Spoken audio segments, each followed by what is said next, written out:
Hi friends, welcome to my Dusmanta Vlogs. So friends, সকলোৰে এটা দুখৰ খবৰ যে আমাৰ মাজত আজি জুবিন দা নাই। কিন্তু তেওঁ মৃত্যু হৈছে, কিন্তু তেওঁ একেবাৰে গুচি যোৱা তেওঁ আমাৰ অন্তৰত সদায় আছে, তেওঁ গানত জীয়াই আছে। আৰু যি কি নহওক সমগ্ৰ অসমত এতিয়া স্তব্ধ হৈ পৰিছে সকলো। আৰু তাৰ বাবে আজিও আমি আমাৰ কৰঙা হেজাৰীগাঁৱত আমাৰ ভাওনা দল শংকৰগুৰু শিল্পী সমাজ লগতে কৰঙা হেজাৰীগাঁৱৰ সকলো ৰাইজে মিলি আমি আজি আমাৰ হেজাৰীগাঁৱৰ নামনি নামঘৰৰ প্ৰাংগণতে আমি ওচৰতে আমি আজি জুবিন গাৰ্গৰ হৈ শ্ৰদ্ধাঞ্জলি এটি সৰু অনুষ্ঠান ৰাখিছোঁ। তাকে আমি সেই অনুষ্ঠানটোলৈ আগবাঢ়িবলৈ লৈছোঁ। মোৰ লগত গৈছে আমাৰ প্ৰদ্যুম্ন আৰু আমাৰ ৰোহিত কুমাৰ শইকীয়া আৰু আছে আমাৰ তাত ব্যক্তি। তো বলক ভিডিঅ'টো চাই থাকক আপোনালোকে কণ্টিনিউ। তাত গৈ আমাৰ যি শ্ৰদ্ধাঞ্জলি যি অনুষ্ঠানৰ কিছু মুহূৰ্ত আপোনালোকক আমি দেখুৱাই থাকিম। সেই এনেদৰে সকলো আহি সেই ঠাইকণ পালোহি য'ত আজি জুবিন গাৰ্গৰ হৈ শ্ৰদ্ধাঞ্জলি জনোৱা হ'ব। এনেদৰে আমাৰ শংকৰগুৰু শিল্পী সমাজৰ সভাপতি তথা হাজাৰীগাঁৱৰ নিবাসী শ্ৰীযুত জগত চন্দ্ৰ শইকীয়া বাপক এয়া আমি যি মুখ্য চাকি আছিলে মুখ্য চাকিভাগ জ্বলাবৰ বাবে আমি অনুৰোধ জনালোঁ আৰু তেওঁ সেইদৰে আগবাঢ়ি গ'ল আৰু তেওঁ মুখ্য চাকিভাগ জ্বলাইছে, লগতে ধূপ জ্বলাইছে আৰু জুবিন গাৰ্গক প্ৰথম সেৱা জনাইছে। তেওঁ এনেদৰে আপোনালোকে দৃশ্য প্ৰত্যক্ষ কৰিছে আৰু যথেষ্ট দুখ লগা এটা দিন। আমি ভবাই নাছিলোঁ যে জুবিন গাৰ্গে আমাক এৰি থৈ ইমান সোনকালে গুচি যাব। তথাপিও এতিয়াও অনুভৱ হয় যেন জুবিন দা আকৌ ঘূৰি আহিব, আকৌ যেন আমি নিউজত বা ফেচবুকত দেখা পাম যে জুবিন দাই কিবা এটা কৈছে, জুবিন দাই কিবা তেওঁৰ নতুন চিনেমাক লৈ কৈছে, কিবা তেওঁৰ গানক লৈ কিবা কৈছে। আমি ভাবিছোঁ যে জুবিন দাই সেই মাতষাৰ আমাক আকৌ দিব, আমি সেই আশাবাদী হৈ আছোঁ। আমি এতিয়াও অনুভৱ কৰিব পৰা নাই যে জুবিন দাই আমাক এৰি থৈ গৈছে। তথাপিও আমি যি দেখিছোঁ, যি শুনিছোঁ, শুনাতকৈ দেখাটো সত্য। গতিকে আমি দেখি শুনি ভুল বুজিলে নহ'ব। জুবিন দাই আমাক বৰ্তমান এৰি থৈ গৈছে, কিন্তু আমাৰ হৃদয়ত সদায় জুবিন দা সোমাই আছে। সেয়ে আমি ভগৱানৰ চৰণত প্ৰাৰ্থনা জনাইছোঁ যাতে জুবিন দা য'তেই থাকক, যাতে শান্তিৰে থাকক, তাতো যাতে জুবিন দাই এখন শান্তিৰ ঠাই সৃষ্টি কৰে। আমাৰ জগত চন্দ্ৰ শইকীয়াদেৱ আমাৰ সন্মুখত থকা উঠি অহা নৱপ্ৰজন্মৰ লগতে হেজাৰীগাঁৱৰ ৰাইজ আৰু শংকৰগুৰু শিল্পী সমাজৰ লগত আছে সকলোলৈকে এটি বাৰ্তা প্ৰেৰণ কৰিবৰ বাবে জুবিন গাৰ্গৰ হৈ দুআষাৰ মই ক'বলৈ জয়তে মই কৰঙা হেজাৰীগাঁও তথা শংকৰগুৰু শিল্পী সমাজৰ শিল্পীবৃন্দ পৰিচালক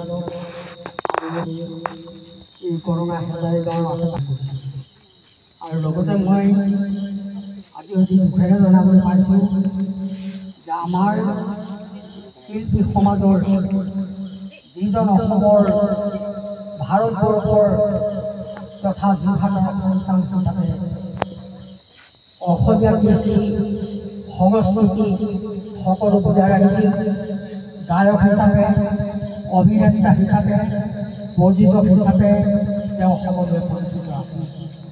বিশেষকৈ আমাৰ যোৰহাটৰ বিষয়ে অতি দুখৰ বিষয়ে উঠি অহা নৱপ্ৰজন্মক তেওঁক উৎসাহিত কৰিবৰ কাৰণে অপ্ৰাণ চেষ্টা কৰিছিল আৰু লগতে কোনো অসমবাসী আৰু ভাৰতবৰ্ষৰ ৰাইজৰ মাজলৈ আমি তেখেতক ওচৰত আমি সহস্ৰ প্ৰণিপাত জনাইছোঁ।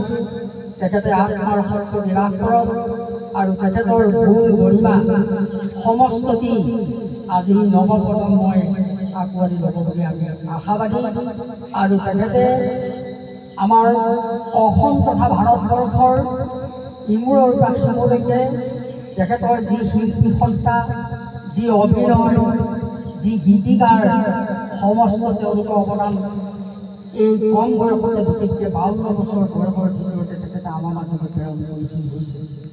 আমি সমস্তটিয়ে আজি অন্তৰৰ সৈতে মৰ্মে উপলব্ধি কৰিছোঁ যে অসমীয়া জাতিটোক আগবঢ়াই নিয়াত যি পদক্ষেপ গ্ৰহণ কৰিছিল আমাৰ সকলোৰে আদৰণি আছিল আৰু সকলোৰে গ্ৰহণযোগ্য আছিল। সেয়েহে আমি নতুন প্ৰজন্মক তেখেতৰ গুণ গৰিমা, তেখেতৰ যি গানৰ সত্তা, এই সত্তাটো জীয়াই ৰাখিবৰ কাৰণে আমি অনুৰোধ জনাইছোঁ। যেনেকৈ ভূপেন দাই ভাৰতবৰ্ষ তথা অসমৰ অসমৰ ইমূৰৰ পৰা সিমূৰলৈকে তেওঁ গীতিকাৰ হিচাপে আৰু সাহিত্যিক হিচাপে তেওঁ দিন জানি ৰাখি থৈ গ'ল। তাৰ পিছৰ প্ৰজন্মত আজি জুবিন গাৰ্গেও এই নৱপ্ৰজন্মৰ পৰা আৰম্ভ কৰি সমস্ত ৰাইজৰ কাৰণে তেওঁ আধ্যাত্মিক তত্ত্ব হিচাপে সামাজিক হিচাপে তেওঁ দায়বদ্ধতা হৈ সংস্কৃতিৰ কাৰণে যি অৱদান আগবঢ়াই গ'ল আমি তাক জয় গুৰু শংকৰ ভগৱতৰ আশীৰ্বাদ প্ৰণাম প্ৰণাম ভগৱতী প্ৰদীপ লগোৱা হৈছে তাৰ সমস্ত উজ্জ্বলৰ কাৰণে আৰু সেই আত্মসংগতিৰ কাৰণে তাৰ সমস্ত আমি অখণ্ড ভগৱতী প্ৰদীপ আছে শংকৰ স্বৰূপ নিজৰ অংশ অৱতৰি ভগৱতী কৰিব লগা থৈলা মানৱ অজ্ঞান ধাৰি অখণ্ড মণ্ডল ব্যাপন কাৰণ চৰাচৰ তৎপৰম তৎপস্য শ্ৰী গুৰু নমঃ কৃষ্ণ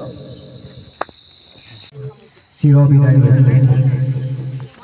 যিহেতু তেওঁ এজন যথেষ্ট সুকণ্ঠী এজন গানৰ ভগৱান বুলি ক'লেও মিছা নহ'ব। তেওঁ আমাৰ বাবে আমাৰ ভগৱান আছিল।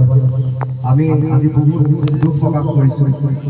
এতিয়াও আমাৰ মাজত অনুভৱ হয় যে জুবিন গাৰ্গ আমাৰ মাজত আছে, জুবিন গাৰ্গ আৰু আমি জুবিন গাৰ্গক সদায় আমাৰ মাজত জীয়াই ৰাখিব লাগিব। তৎস্বৰূপে আজি আমি হঠাতে এটি কাৰ্যসূচী হাতত ল'লোঁ। আমাৰ শংকৰগুৰু শিল্পী সমাজ লগতে বৰঙা হেজাৰী গাঁৱৰ ৰাইজৰ সহযোগত আমি আজি এই জুবিন গাৰ্গক এভাগি শ্ৰদ্ধাঞ্জলি জ্ঞাপন কৰিবৰ বাবে আগবাঢ়ি আহিছোঁ। আশা কৰোঁ সকলোৱে যাতে যি শিল্পী তত্ত্বা এই শিল্পী তত্ত্বা সদায় জীয়াই ৰাখিব, আমাৰ মাজত জুবিন গাৰ্গ জীয়াই ৰাখিব।